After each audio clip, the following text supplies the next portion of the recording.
En Guinée, l'Organisation des Nations Unies demande aux putschistes de remettre le pouvoir aux civils dans un délai de transition raisonnable.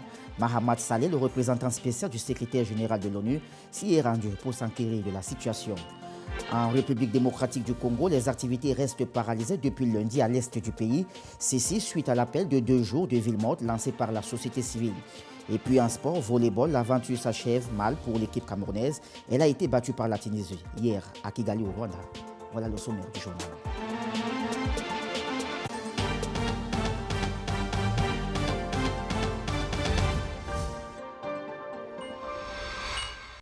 Madame, Monsieur, bonjour et merci de vous informer à la bonne source. Le continent africain perd environ 50 milliards de dollars par an suite aux flux financiers illicites. Les chiffres sont de l'initiative Afrique qui vient de publier un rapport sur la transparence fiscale en Afrique. Un délit encore plus important, d'autant plus que le continent subit l'impact négatif de la pandémie de coronavirus sur son économie. Le reportage de Marie Vondongo. Le constat est alarmant et la reprise en main est plus que jamais nécessaire. Selon le rapport sur la transparence fiscale en Afrique édition 2021, l'Afrique est gravement touchée par les flux financiers illicites en raison de leur intensité et de l'importance des ressources dont elle est privée. Le document revient sur le rapport Thabo Mbeki, ex-président sud-africain, qui avait initié en 2015 un rapport intitulé « Track it, Stop it and Get it ». Le rapport Mbeki a mis en évidence les principales composantes des flux financiers illicites en provenance d'Afrique, à savoir la corruption, les activités commerciales et les activités criminelles, y compris l'évasion fiscale. Des statistiques relevées dans la majorité des rapports cités par l'initiative Afrique.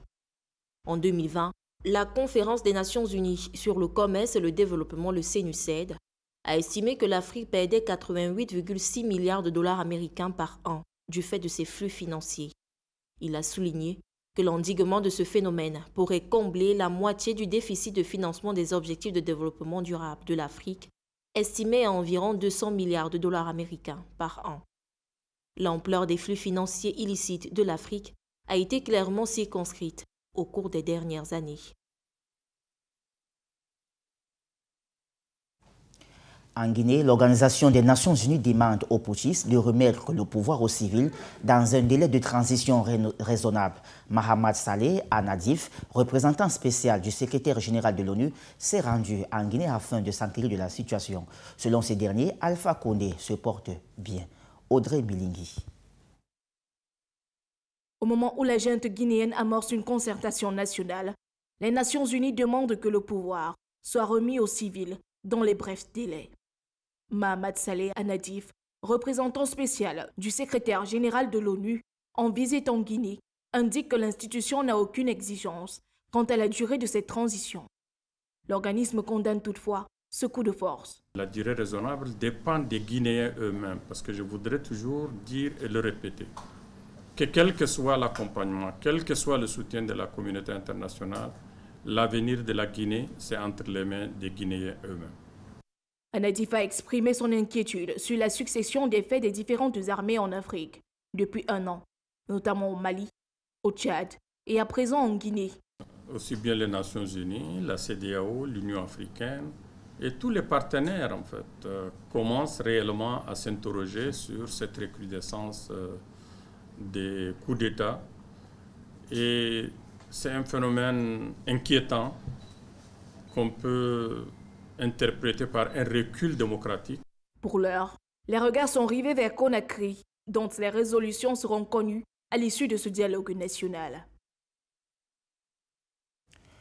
Alors que se poursuivent les concertations pour définir la transition censée ramener les civils à la tête de la Guinée, la junte militaire voudrait assouplir les mesures mises en place depuis la chute du président Alpha Condé. Armelenga pour les détails. Cette nouvelle phase cruciale pour l'avenir de la Guinée s'ouvre dans une complète incertitude sur les plans de la junte et sa faculté à surmonter une multitude d'obstacles majeurs. Qu'il s'agisse